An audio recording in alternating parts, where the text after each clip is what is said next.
بسم الله الرحمن الرحيم. الآن أيها الإخوة والأخوات نحيي ضيفنا الكبير الشيخ أحمد ديدات.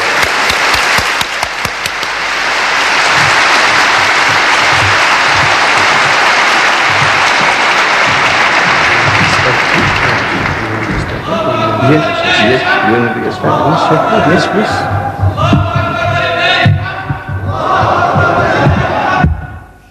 أعوذ بالله من الشيطان الرجيم. بسم الله الرحمن الرحيم. وقالوا لولا أنزل عليه آيات من ربه قل إنما الآيات عند الله وإنما أنا نذير مبين أولم يكفهم أنا أنزلنا عليك الكتاب يتلى عليهم إن في ذلك لرحمة وذكرى لقوم يؤمنون صدق الله العظيم. Mr. Chairman and my dear brothers and sisters, the subject is Al-Qur'an, a miracle of miracles. I have read to you a verse from the Holy Quran. As we proceed, I will explain the verse and what Allah Bari Ta'ala says about this subject of miracles. But let me explain to you what a miracle is. What is a miracle? A mu'jiza. A miracle is an impossibility, something beyond human endeavor, human effort. For example, one of us, while this meeting is carrying on, he falls unconscious and he expires. A doctor is called up and the doctor certifies that the person is dead. Another doctor is brought forward to give his opinion and he also certifies that the man is dead. Take the body away, prepare for burial. But there comes along a man of God, sees this dead person, dead body, and he says, he commands, Kum bi-iznillah, wake up, get up in the name of Allah, and the person gets up, alive and well.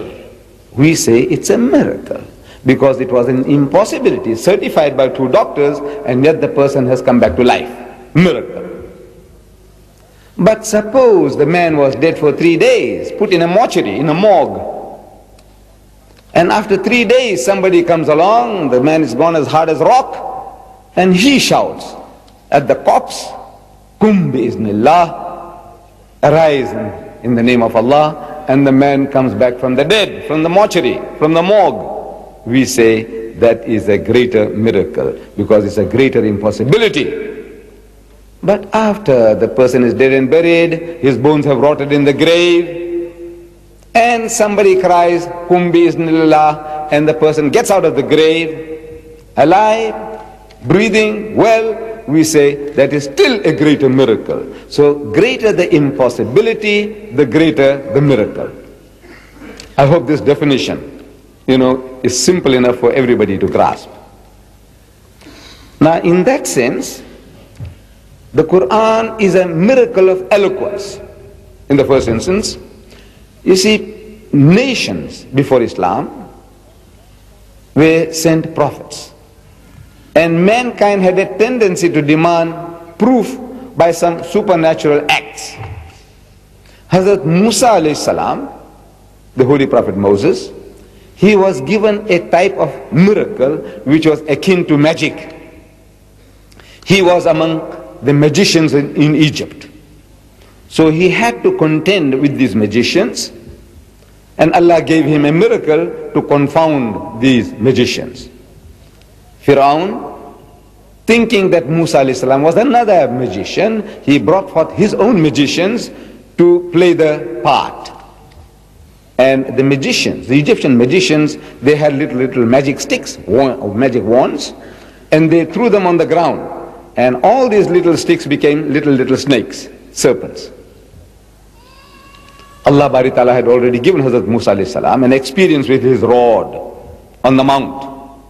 Now he knew what he was to do. So he threw his rod, and the rod turned into a serpent. And this serpent swallowed up all the little snakes of the Egyptians. And Hazrat Musa alayhi salam picked up the serpent and it turned back once more into a rod.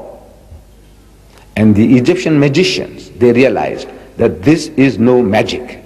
This is not hypnotism. This is not mesmerism. Because to hypnotize a person, you cast a spell. You make the person to see what is really not there. It's an illusion is created. The sticks, you can make it appear like snakes by casting a spell. But here, all the little sticks had vanished. To demesmerize, it would have been to make the snakes to appear as sticks. No. But these sticks had vanished into the serpent, and the serpent was a rod, and the rod was no thicker than what it was before. A greater miracle.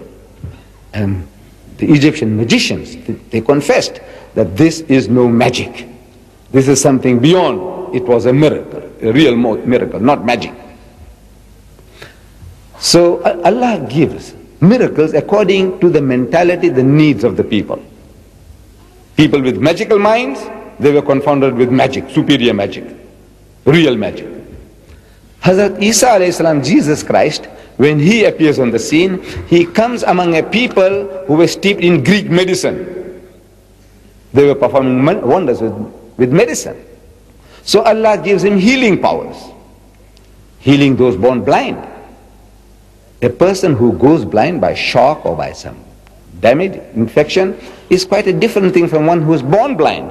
And Allah Ta'ala gave him those powers of healing those who are born blind and the lepers, and he gave life back to the dead, revived the dead, bi-iznillah. Type of miracle to convince the people. Our Nabi Kareem sallallahu alaihi wasallam, he comes among a people who were boasting about their language. The language was the boast. Their eloquence, their poetry. They said, we are an eloquent people. We are the Arabs. And the rest of the world is ajam, dumb, compared to us. They boasted.